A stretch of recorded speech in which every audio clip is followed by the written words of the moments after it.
So just a little background about me. My name's Michael Dane. That's Dane like a Great Dane. And like I said, in 2000, I started teaching. I was teaching some marketing courses at Concordia Irvine. So it was a great experience. And working with the students and giving them so many handouts and my notes and things like that, I'm like, I have enough here for a book. So that's when I put together 70 Keys of Marketing Genius. I was a big 7 Habits fan. I said, hey, maybe I could think of 7 core things for marketing. So that was my first one. And it's still really foundational. I really use that approach today with my clients, trying to get these 7 key principles to build their marketing around. And then I mostly worked with big corporate clients, either as an employee or as a consultant. So that's my background, is more in the corporate marketing. And then of course, marketing, the digital side of marketing has become huge. So that my focus moved to more the digital. So I've done a little bit of everything. It was more maybe print and broadcast when I started out. I moved more into the digital. I've done everything, the pay-per-click ads and SEO and social media. Went on my own a few years ago. And so now I focus, I can't do everything. So let me just focus and be really good at the websites, which I think is the most foundational piece of your digital marketing. And then email, which can be a little bit complicated sometimes. I think the websites are more fun to work on than email. But email is so important. And I say, your website and email, they go together like peas and carrots. If you have people visiting your website and they don't necessarily convert into a customer or buy something, you still need to know who they are in some way. At least get their email address so you can continue the conversation. Otherwise, you can have 1 million people visit your site. You don't know who they are. How do you continue to talk to them? So that's why I focus on websites and the email marketing today. So the last time I spoke, it was 17 ways to ruin your website and how to avoid them, of course, because we don't really want to ruin our website. And the idea is most of the clients I work with already have a website. So I've been calling it a website audit.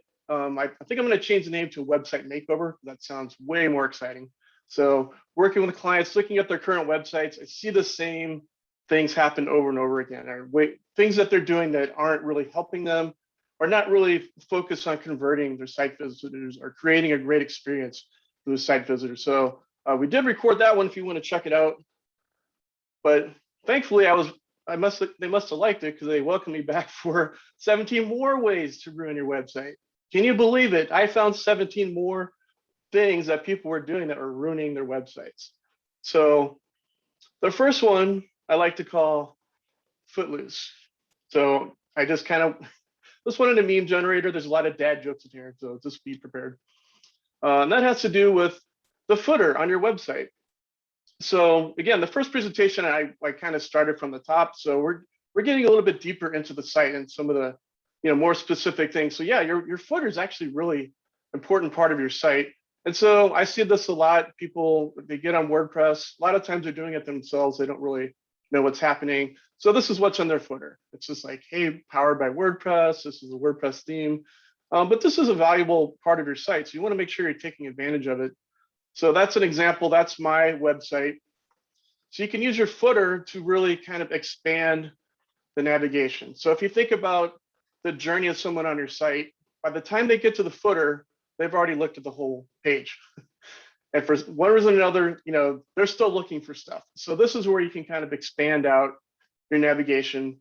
It also helps, I recommend for your top level navigation, trying to narrow it down. So for me, I have thousands of pages on my website, mostly blog posts, but there's only 4 main areas of navigation. So it looks cleaner. It's not as confusing to people when they come to the site. But for myself and a lot of my clients, like, hey, there's still things I need to link to, or even for me, I have like a new client form that I access rather often.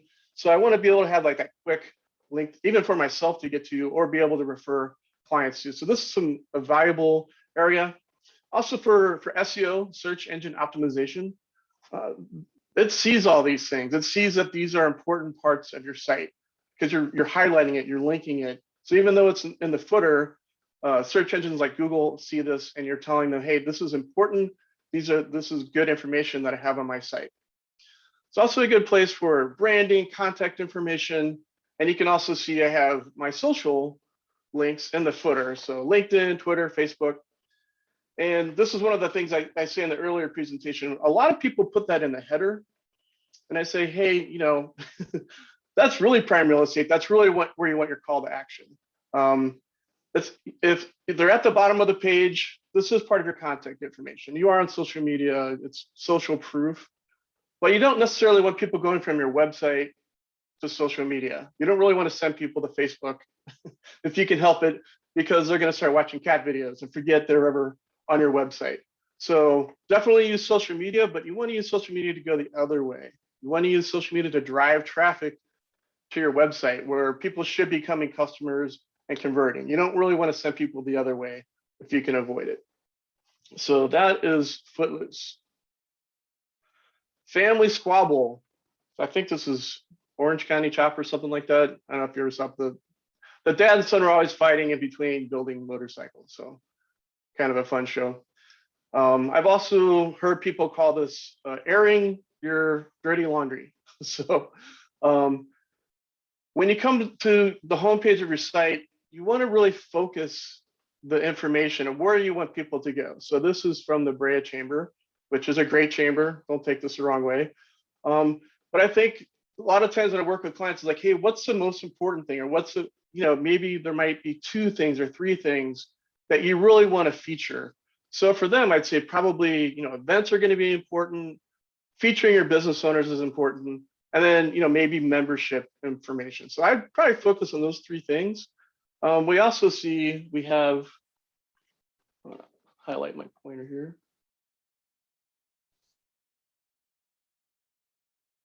All right, what else did I do? I don't know if you can see my mouse, but you can also see they also have their other social media channels up here. So you've worked hard to get people to your site, and then you're sending them to YouTube. So I don't recommend that. And again, just an overload of information. You really want to be focused on what you're saying to people.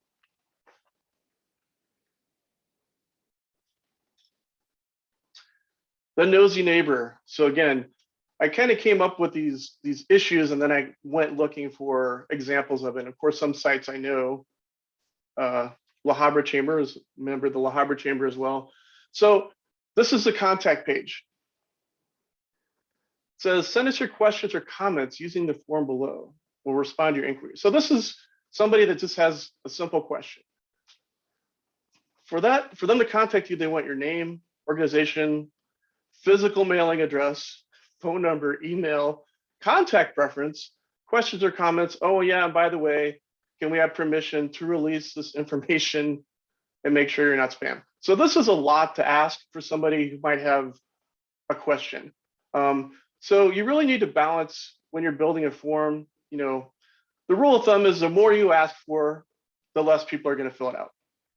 So you also want to think about where are people in the process. So if you're just initially trying to get somebody on your email list, you probably, if you can just ask for their email address, that's what I recommend. So all my resources, if it's a book or any kind of download, I just ask for an email address. Because from there, I can follow up and we can start to build the relationship from there. I don't need their physical mailing address initially.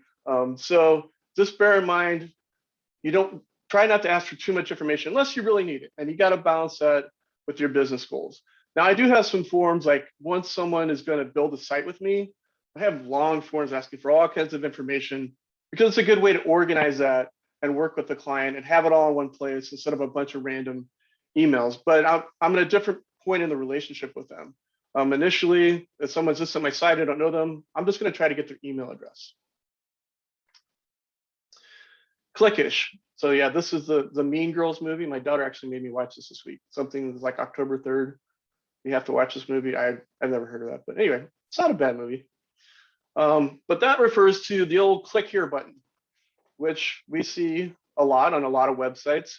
But again, your call to action, and particularly your call to action button, it's like the most important thing on your website. I talk to my clients about what do you want people to do? Okay, well then let's turn that into a call to action, and it should be a button so people know exactly where they're supposed to click. So I can give you an example. So if you look on my site, it's a very clear call to action. And even as you scroll down the page, I know I'm going too fast, but you still know where you're supposed to click, right?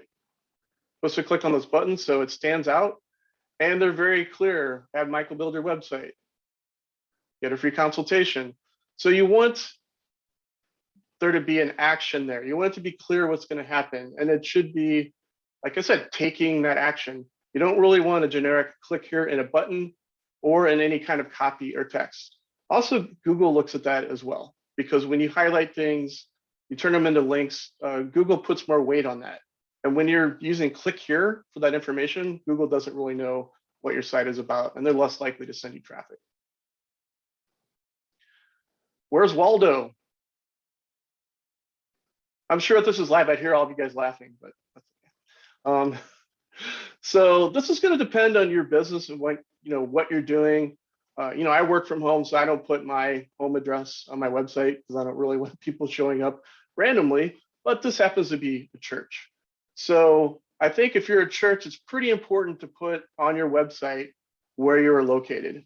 And this has changed a lot over the years. A lot of people are finding churches based on their websites now. So make sure you're putting, there's other things I can recommend specifically for churches because I've worked with a lot of churches. But definitely make sure your location's on there. Another thing that I've learned from churches is that when people look at your website, they want to know what you believe, but they also look at the pictures. And they look at what are people wearing, because they're trying to figure out, do I belong there? Do these people look like me? So that was a little bonus one in there. But definitely, if you're any kind of physical location and you're relying on physical traffic, make sure that you have a link and a map to where you're located. Face graffiti. So I'm not really sure what's going on here. Again, I just found this on the meme generator. I don't know this person. I'm hoping whatever that is, it's not permanent, but well, we'll see. So this is in reference to when you're designing your website to be very careful about putting text or copy over people's faces. So we have these little darlings here, and with their Play-Doh and juice boxes, and we've written right over their faces. This is disturbing. And I'm not a designer, but I have read a lot of articles, and they even say when you have like a child, don't even have like their arm cut off, because that kind of freaks people out. And in this case, we're writing right over their faces, and not necessarily with little kids, but I see this all the time. People have like a nice banner image, or they even have their staff, and then they write over their faces. And they're not really thinking about it. They're like, hey, I wanted to have, like a deep design and a little more detail, but really it's disconcerting to present information this way. And what can happen too is a lot of, the better sites now, the more modern sites, they're actually mobile responsive. So all the sites I build are mobile responsive, which means things actually move around depending on your device size. So if you have a phone or an iPad or desktop, this is going to move around. So it's possible that when they designed the site, that copy was actually, nicely placed on the children's chest or on the table, but you have to design today for multiple devices. And really the best way to avoid this happening is not to put copy over really any image. It's probably not a good idea to put it over any kind of image. I do have some clients like I really want some just for aesthetics. I need something there. And my banners, I want to have the writing, but I want something behind it. So in that case, I'll do more of a pattern, a repeating pattern. You have a chiropractor, we did a sunflower field, which you can still read it. And even if the image changes, which it does, it's not going to cut out any important information from the design. So in general, though, especially if you're doing your own site, have an image and just put the copy below it is a safe bet. And I'll take questions at the end. I know I'm going kind of fast. Info roulette. It has to do with these sliders or slideshows. It seems like they're not as popular as they were, because they used to drive me bonkers. And when I work with clients, one of the first things I do is say, hey, can we take that slideshow off? Part of it is just distracting. And again, they look cool. It makes sense. You're paying a designer like, hey, I want something cool on there.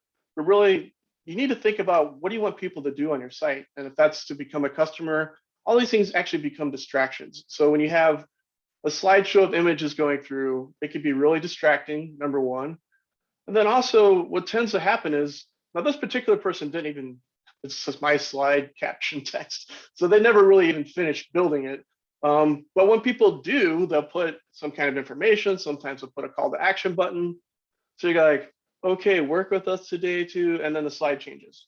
You're like, oh, bummer. Actually, I was going to an event at a church, and I could not find, I was supposed to take my kids over there. I could not find the information anywhere on their website. And then I finally saw it was in the slider. It went by me. I'm like, oh, there it is. The VBS this summer. But they had like 7 slides, and there was no way to control it. That's the other thing. At least have a control on there if you're going to put one on there. So I just had to wait for it to come around. Like, I think that was it. And then it came on the screen. I'm like, okay, VBS is this Saturday. And then it changed. I'm like, oh my gosh, you got to be kidding me. So that's why I call it info roulette. It can be very frustrating for people, and it's really unnecessary. Just if it's important, just put it right there on your site. Everybody can see it. The billboard. So something I see all the time is going to a site. It's more of a design aesthetic, or JJ was saying, a lot of web designers are artists. They're not necessarily. I'm a marketing person that learned how to build sites because I was tired of working with designers. So I'm like, I'm going to learn how to do this myself. I mean, that was like 20 years ago. So yeah, they might look beautiful. This might be a beautiful image of a tree, and these are the kind of things I come across, or are there buildings or trees? And I'm like, well, what does that have to do with your business, and how does that get people to work with you and click on that call to action? Like, oh, well, I think it looks pretty. Like, well, you sell tires. Like, why is there a picture? Why is there a picture of a tree here? And they don't really have a good explanation. So I'm not saying not to have, beautiful images or videos or any of that kind of stuff, but it really should serve the purpose of your website. How does this promote your brand? How does it get people to do business with you? The other issue I have with these kind of images is it's so big. It's so big. And you really have to scroll on the page to get to any information about what's going on. What's the call to action? Who are these people? So again, we'll contrast that with my site. So again, my site's not very pretty, right? It's grayscale. But part of why I do that is because talking with clients, I want it to be a teaching tool as well. So your site can definitely be prettier than mine, but the concepts still apply. And if you look right here, that where people usually have a big giant picture of a tree, which isn't very useful, it says, this is what I do. I build websites and email campaigns. And this is what I want you to do. Get a free consultation. Right? So it's very upfront, it's very clear. Again, this is prime real estate. People aren't scrolling. Right there, it's saying, this is who I am, this is what I do, this is what I want you to do. Now, they don't have to do it. They can go somewhere else, but at least it's very clear. So I say it's kind of like if you go to Target with a grocery cart full of groceries to check out, and someone stops you and says, hey, did I tell you how great Target is? Did I show you this picture of this tree and how cool we are and why you should shop here? It's like, dude, just let me check out. So that's kind of the idea too. Some people are going to be in different places when they visit your site. Some people don't know who you are. They need to be convinced. Other people already met you. They're ready to sign up. So you kind of want to have that main call to action up front. Let people work with you right away. But they could leave, or maybe like, hey, I don't know. I'm not ready to get a consultation. Who is this guy? Do I need a website? Well, that's why as you go down the page, it starts getting into the sales copy. Does everybody need a website? Of course you do. What do you think I'm going to say? Again, even these sections, and you can see as I scroll, it leads into you need a website, get a consultation. So again, a very consistent call to action. If you're on my site, I think you know what I want you to do. Again, you don't have to do it, but I know what I want you to do, and I'm telling you this is the best thing for you to do right now. So build your site the same way. First, you have to have in mind, what is the purpose of my site? What do I want people to do? What does that mean, call to action? And then you start to build the site around it. And I do love trees, by the way. No offense. The blizzard. This is too much white space. So most clients are the opposite. They don't use any white space. But I see this a lot too as a common error of just all this extra white space. And that's, honestly, I think part of the reason is these sites have been built by somebody, and then the person goes in to try to edit it, and they end up adding extra space and things like that, and they don't know how to fix it. It happens a lot in the email templates I build. I'll see as people start sending it out, they're repurposing the template that I built them, but then they're like, there's all this extra space that they don't delete and extra lines and all this kind of thing. So the idea is, yes, some white space is good. Just be careful. And if you really, have a site like this or email, you're like, yeah, Michael, my site's like that. I don't know what I did. Let me know. I can help you out. Watch my video. So I kind of alluded to this earlier. There's nothing wrong with having videos on your site, but I'll ask people, hey, what do you want people to do when they come to your website? That, I'm trying to get to that call to action. Like, I want to watch my video. Like, okay, so how much money do you make when they watch your video? Well, what do you mean? You're not making money when they watch your video, you're making money when they're buying from you or setting an appointment, which leads into them becoming a customer. So the point of your website is not for people to watch your video. That doesn't mean you can't have some videos that lead people down that path. I mean, I have a lot of videos, any kind of training I do, all that's on my site. But I know that's part of the process of showing who I am. And I use that and try to lead into a call to action to work with me. The goal isn't to have people watch videos on my site. So I did find Katrina K Creations. So this must be an excellent video. Actually, I didn't really watch the whole thing, but the website video tour. So it's a video on her website about her website. And she kind of goes through, because she redesigned her site, and it doesn't look bad. Some great white space. But again, I think it's just understanding the purpose of these tools, the purpose of your website, and the purpose of putting a video on there. So I don't know how this is really going to help her bottom line, which really says she creates clothes that fit your curves. It sounds like a great business, but I'm not sure how people watching a video about the website really helps get people to that call to action. Yeah, so make sure if you do have a video, it's really related to that call to action. So the dead end. You always want to have any kind of content on your site that is going to lead into the next thing. What's the next step? So if someone's reading a blog post, what's the next thing for them? On my site, it's like, hey, they're interested in my content in this blog post, they might be interested in a book, which is kind of that next step. It's not, hey, hire me. It's, hey, get more in depth with your knowledge about this. And of course, they read the blog post for free. They download the book, I get their email address, and then I build the email campaign around it.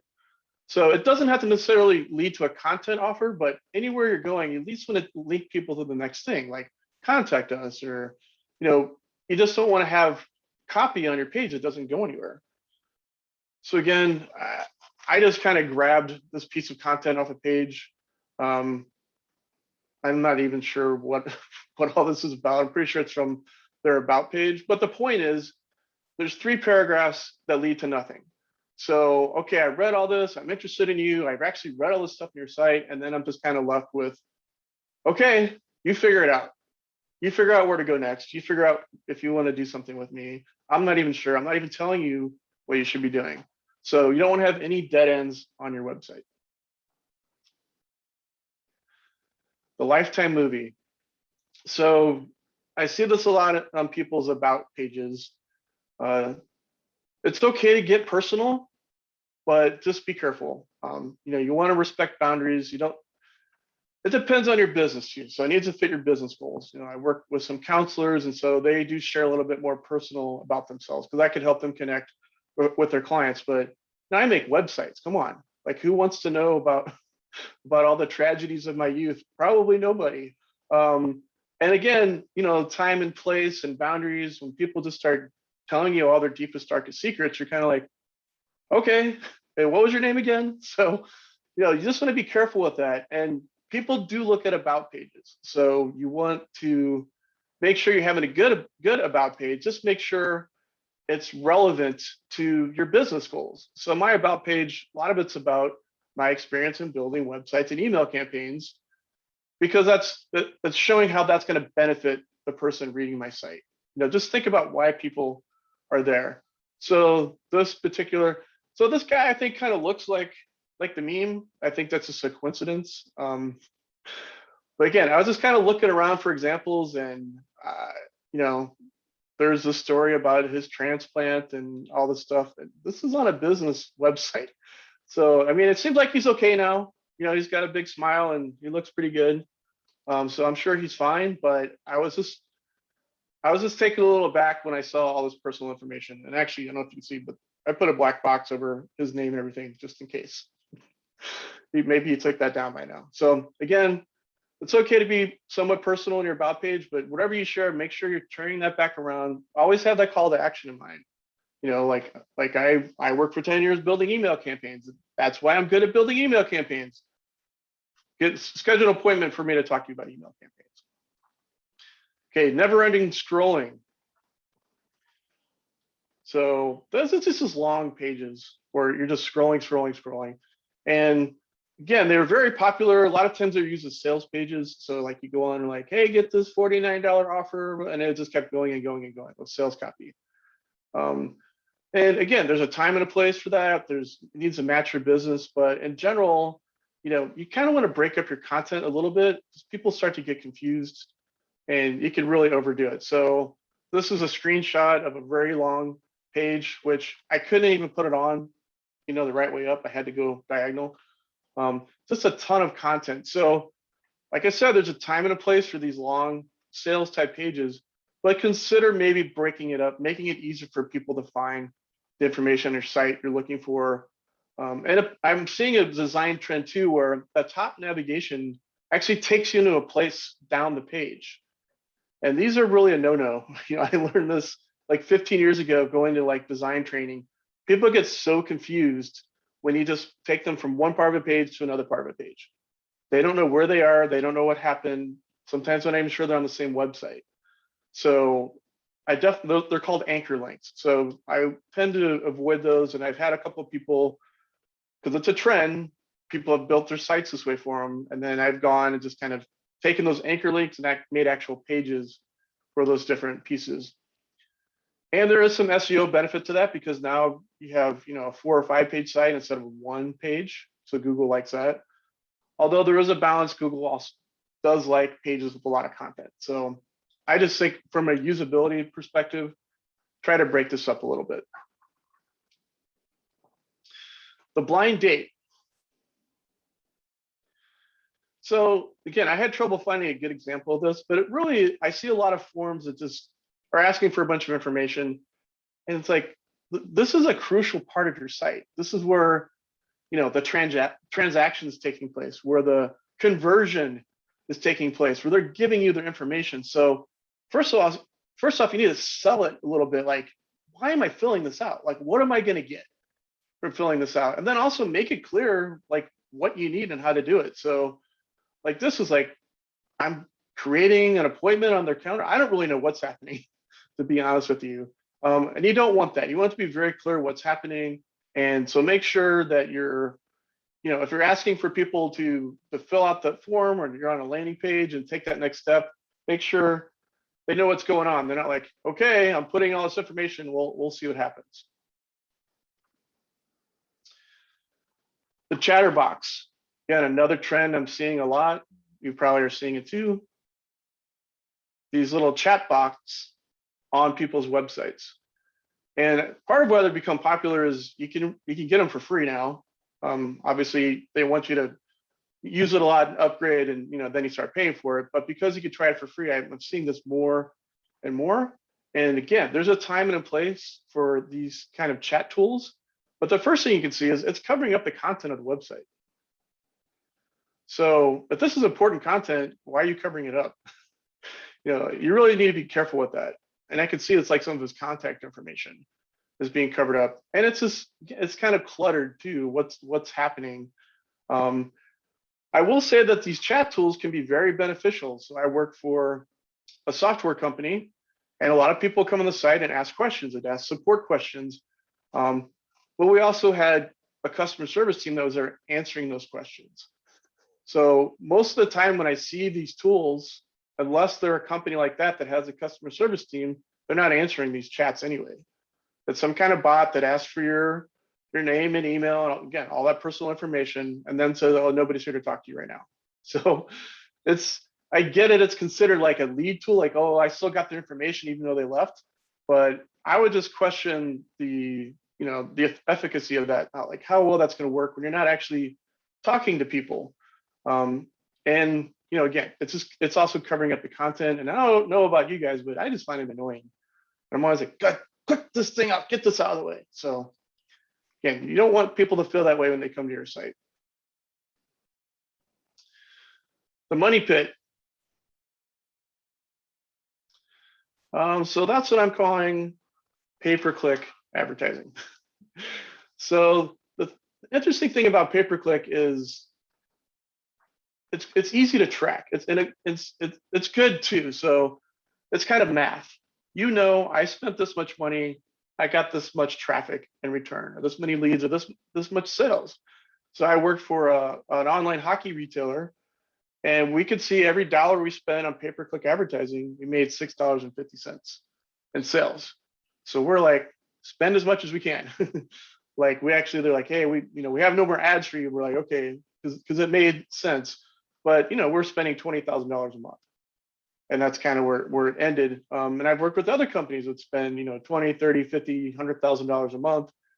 And then we would see too, hey, we didn't realize that this is the first year we did this, that it was seasonal. So in August, we spent $50,000 and got almost nothing out of it. So I would just say be very careful with pay-per-click. It is a great tool, but I also recommend that you do that last. So my hierarchy is your website's the most important, because think about it, if you're buying ads to send traffic to your website and your website stinks, there's no call to action, you're having people watch random videos, you're really wasting money. So make sure your website's in order first. Obviously that email component fits into that. Then I would go with social media, because it is an important tool. You can post there for free. Social media has kind of become an ads channel too, though. So it is kind of another way to spend money. But before you get to that point, definitely should be taking advantage of it. So for me, I don't spend money on social media ads. But if this presentation, this video will go on my social channels. If I do a blog post, definitely I'm posting and syndicating that content out for people to find, and also Google is seeing all those links come back into your site. So pay-per-click is a very useful tool.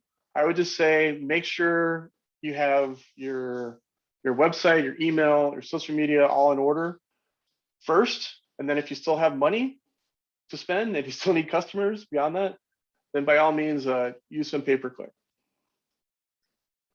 And this is the last one. It worked in rehearsal. So that just means when you're designing your site, it might look great to you. And I fall on this too, because, hey, I'm the website expert, but until you have some real people try to use your site, you're not sure what's going to happen. And I've definitely seen that. And that's actually how I've learned a lot of these things, because it seems like a great idea until you see people trying to use it. So I don't know if you've ever watched user testing videos, but it's very eye-opening. The main thing to learn from it is you got to keep everything super simple, not distracting, real easy navigation. But you definitely want to have some people try it out. Even if you don't have a budget, get a few friends to look at it for you, or coworkers. A lot of the user testing I've done has been within the company. Just, hey, let's just grab some people and have them look up the site. And when they're looking at it, you want them to talk out loud about what they think about what they're seeing, and usually give them some kind of assignment, like, okay, fill out the contact form, or put a hockey stick in your cart, and just watch them go through the process. Have them talk out loud. It's like, okay, I think it might be here in the navigation. It's really fascinating, and it really helps you make your site better. That way you're not beta testing on the public, and you can find some maybe potentially large errors up front. Obviously, you're always going to have to tweak your site, and there's ways to track that as well. There's, like Hotjar will track like a heat map of how people are using your site. what buttons they click on, what buttons they don't, what pages they leave. So that's kind of the ongoing thing. But before you even launch, you definitely want some people to look at your site. There's a site called usertesting.com, and maybe the price has gone up. It used to be, like, $40 or $50 to have somebody go through your site and they do a video and they send it back to you. So, and they used to do the first one for free. So I recommend any site you have, it's worth looking at. Like they looked at my site and they're like, oh, I wonder what this guy does. It's like, okay, maybe I better more clearly up front say what I do so people aren't guessing. So that is the one. It worked in rehearsal. So as I mentioned, I have the other presentation, 17 ways to ruin your website. So if you find this valuable and there's other groups you're a part of, I don't charge for this presentation. You can see it's educational. I like to share the information. It's not a hard sales pitch, but obviously in the future, if someone wanted to work with me, they could. So please keep me in mind if you have any other opportunities to present the information. And then this is a book I just wrote this summer. And what it is, it's taking those same principles, but making it positive. If you're building your site, hey, this is how you want to build it. But it really goes to those same things. And I get into detail, homepage, what should my homepage have on? What should my about page have? So I go into all those things specifically, and you can get that for free on my website. I just ask for your email address, right? When you download my book. And you can ask questions. I see Philip came back on. Philip, you have a comment or a question or? Oh, this was really entertaining. I was actually kind of thinking maybe if some people would like, they could also share their website, or if they're feeling so bold to do so. I guess I'll start off with one question. You showed the long one that didn't fit, Right. in a portrait mode. So what about when someone actually has like products to sell and things? I mean, should it be, is there like a guideline, how long it should be before it goes to another page? So that's a good question. I should have made it clear too. What I'm talking about today, this is really the best fit for a marketing type website. So if you're doing e-commerce, that's really a different animal. The rules are different. Definitely more scrolling on an e-commerce page. If you go on Amazon, like if you got information, just keep putting it on there. But for a marketing site, again, really the priority is the user. So it needs to fit who you think your target customers are and what do you think is going to make the most sense to them. So I'm not saying not to use that, and there isn't like a specific standard. It should only be this long, and I'm sure there's people that disagree with me. That's why they build sites like that. But I just feel for the user experience, like really getting them to the information they need the right way and quickly. To have them just like keep scrolling, looking for information can be frustrating. But again, too, that's why you want to test. Maybe you could test different versions of your site too. Maybe you have a long page version and you have it broken up. So like I said, you can do that with people in your organization if you don't have a budget for it. But ideally, you do want to test with your target audience. If you can identify, people that would be your customers or site visitors and test it on them specifically, you can ask them, like maybe your audience loves the long scroll. Was that a good enough answer? I know I kind of was playing both sides there. Yeah, it was good. Thank you. Anybody else have a question? Please unmute yourself and let us know. And I will say, I'm sorry, go ahead, Hannah. No, go for it. I was going to say for the site audit or the website makeover, I do that for free. So if anybody's interested, that's definitely available as well. I can do it live if somebody wants to, but it's kind of personal to me. Like if someone did that to my website, and I actually spend a little time, talking to the person before, like, did you build the site? Did you? Because I kind of, I'm critiquing them. So like I said, if someone wants me to do that, we can look at their site, but yeah, I understand if you don't want me to. Sorry, Hannah, go ahead. I'm actually doing a website audit for a team project in my Mhm. class, and I was I noticed that the footnotes weren't the same on each page. Is that something that would be beneficial for that website? To have like the bottom of the page be exactly the same at every single page, because it's only like that on the home page. And then I also noticed that the top navigation, it has a link to go back to home, but then at the bottom of the home page, it has a home as well. And I feel like that's repetitive. But I also noticed you had some repetitive things on your website, like the consultation, you had it in two Mhm. places on the same viewing. But I'm assuming that's because it's important, but is that necessary? Okay, so a couple of things there. It's really cool you're doing a site audit as an assignment. I love that idea.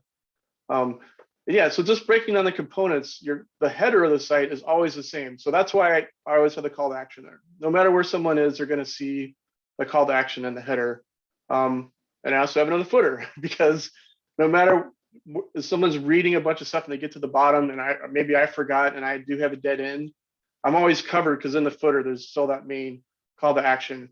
But technically, yes, your header should be the same on every page, and your footer should be the same on every page. Even the way you're building it, it should be in the footer section. So yeah, identifying that information, like, yeah, this should be in the footer of every page, and this information should be in the header of every page.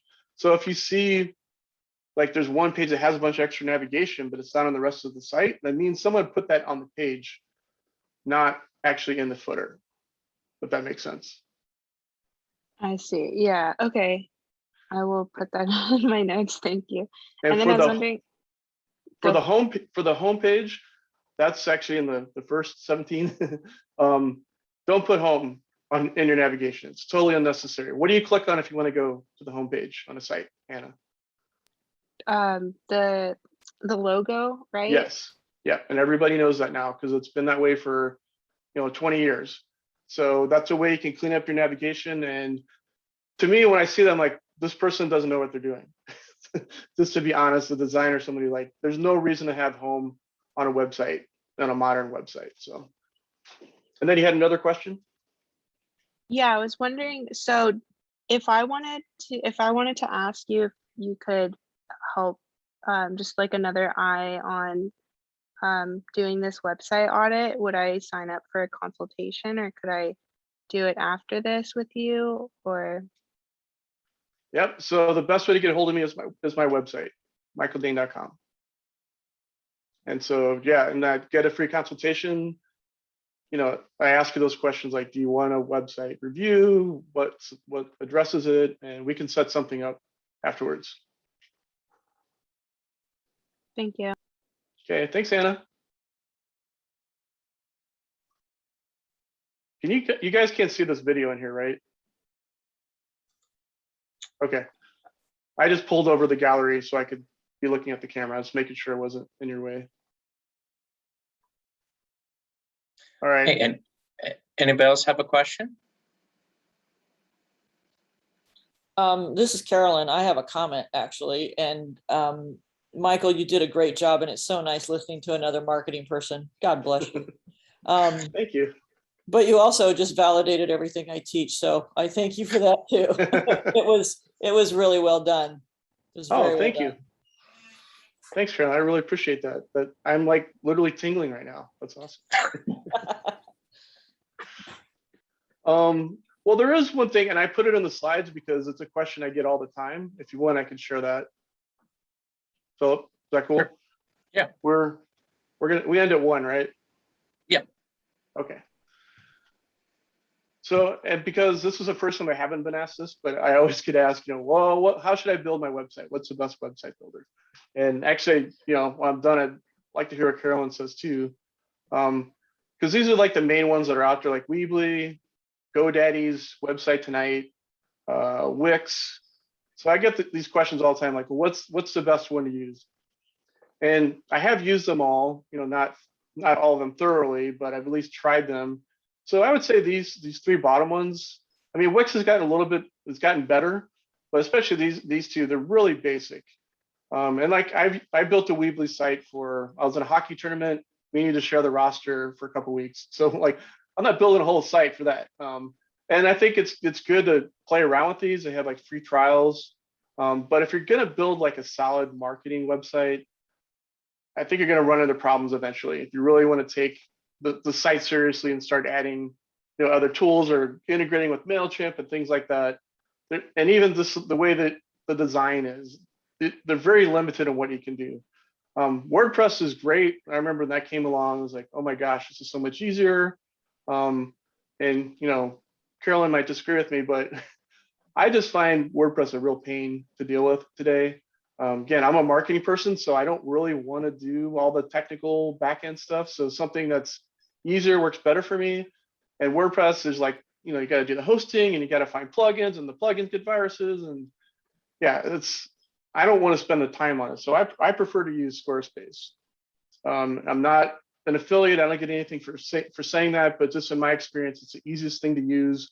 It looks really nice. It's easy to change things around. I found also in WordPress, someone wants to change the theme or the look. Sometimes you had to like install a new template and move everything around. Squarespace is much more fluid and easier to use. And then I have done e-commerce in the past, and I've built Shopify sites. I focus on the marketing sites now. You can sell products in Squarespace. And so I have, like you can sell books or things like that. So if I have people who are just selling a few items, definitely they have the shopping cart and everything, and it looks really nice. But if your main business is selling things, I recommend Shopify. Like if you're going to be like an Amazon, or, you're building a store, you're not having a bunch of blog posts and articles and things like that. Shopify because it's really built for selling things, and it has the tools, cart abandonment emails and coupons, and it's just a little more sophisticated than what Squarespace has for those things. So if your main business is marketing and kind of convincing people to work with you, I use Squarespace for sure. And then for e-commerce, Shopify, or BigCommerce is good too. But these two also have been around for a long time, and they work really well with other tools in my experience. So what do you think, Carolyn? I actually agree with you. The one question I have is Squarespace, is that scalable now? Because I prefer Squarespace too, but depending on your client size, the thing that WordPress always had was that you could scale it, whereas Wix, Weebly, and those you can't. Okay. And by far, Squarespace is much easier to use, looks great, and probably for a lot of small businesses, I would say 80 to 90% could use Squarespace, no problems whatsoever. And I think, because I just looked at Squarespace the other day, they can do a turnkey thing now. So you can pick your business, and they have like 4 or 5 templates already set up. So if you're a restaurant, boom, you're done. If you're a salon, they have that. And it makes it's not anything I ever recommend. I don't think business owners should do their own websites, because that's not their forte. They should go to somebody like yourself.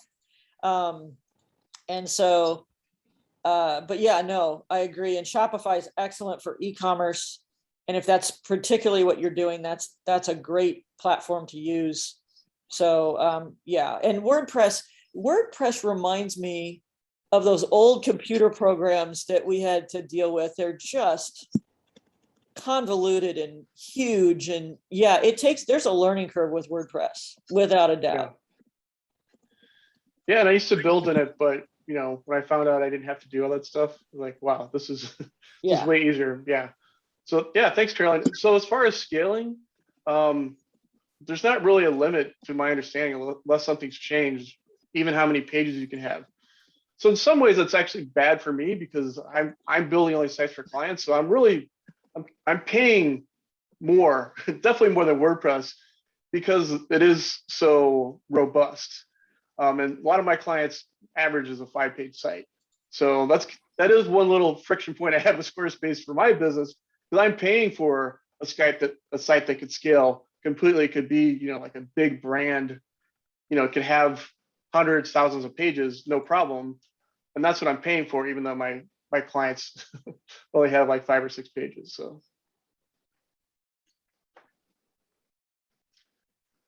All right, any other questions?